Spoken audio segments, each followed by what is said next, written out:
I chose August 1st as my retirement date because it was not only my birthday, but I was turning 60 and was ready to retire.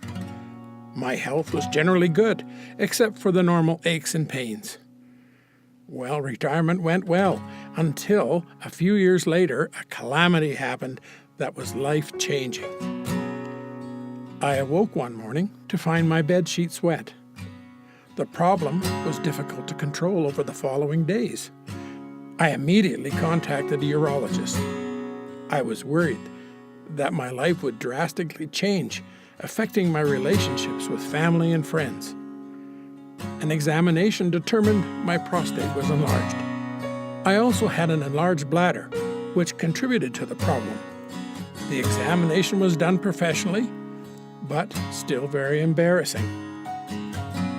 Surgery was eventually performed.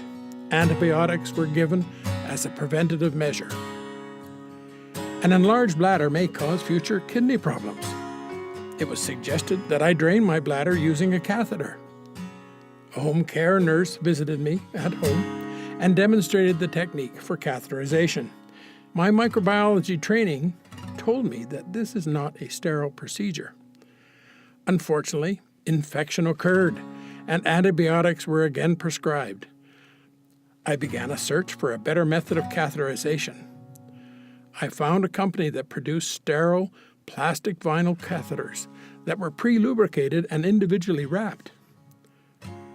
There was still a problem of aseptically handling the catheter.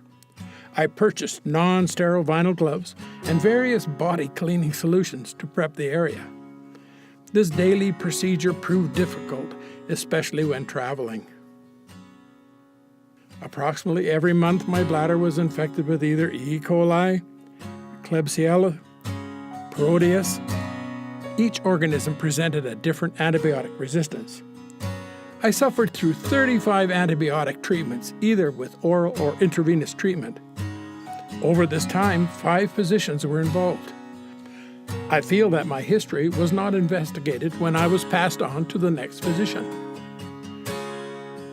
The events with my health definitely affected my daily life, my relationships, my travel, as well as my mental health. Would this ever end?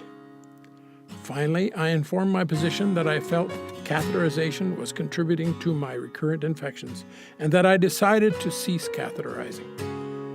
It was the best decision, and since then, infection has not reoccurred.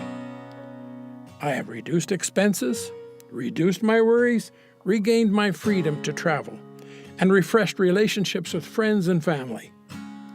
I learned that I have to listen to my body, keep my professional informed, know my medical history, ask questions, and obtain satisfactory answers.